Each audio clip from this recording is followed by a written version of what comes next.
Praise the lord. యేసుక్రీస్తు నామమున అందరికీ శుభములు.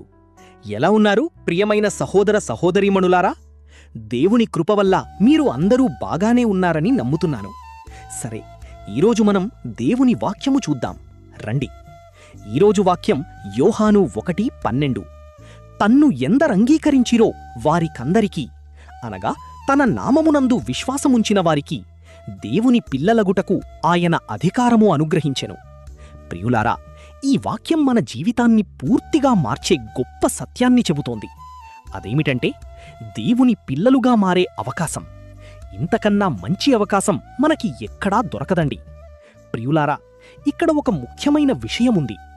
తన్ను అంగీకరించిరో అంటే యేసుక్రీస్తు ప్రభువును మన హృదయంలో అంగీకరించాలి. విశ్వాసముంచిన వారికి అంటే ఆయనపై నమ్మకము, విశ్వాసము ఉంచాలి. సహోదరులారా, ఇది కేవలం మాటల్లో చెప్పడం కాదు, గాని మనం హృదయపూర్వకంగా అంగీకరించాలి.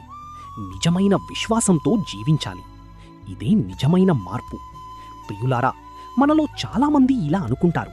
ఏమని అంటే, నేను ఘోరా పాపిని, దేవుడు నన్ను క్షమించరు, నేను దేవునికి దూరంగా ఉన్నాను. కాని ఈరోజు వాక్యం ఏమి చెబుతోంది తెలుసా? నువ్వు ఆయనను అంగీకరిస్తే చాలు, నువ్వు విశ్వసిస్తే చాలు, దేవుడు నిన్ను తన బిడ్డగా అంగీకరిస్తారు. ప్రియులారా, ఇది ఎంత గొప్ప వరమో తెలుసా?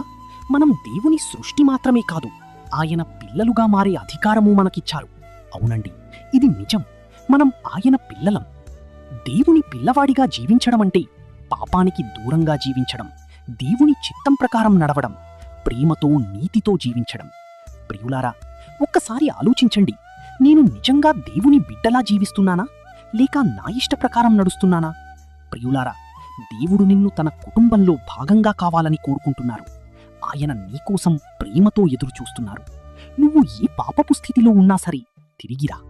సరే, ఈరోజు మనం ఒక నిర్ణయం తీసుకుందాం. నేను యేసుక్రీస్తు ప్రభువును నా హృదయంలో అంగీకరిస్తాను, ఆయనపై విశ్వాసముంచుతాను, దేవుని బిడ్డగా జీవిస్తాను. ప్రియులారా, అంగీకరించిన వాడి మార్పును చూస్తాడు.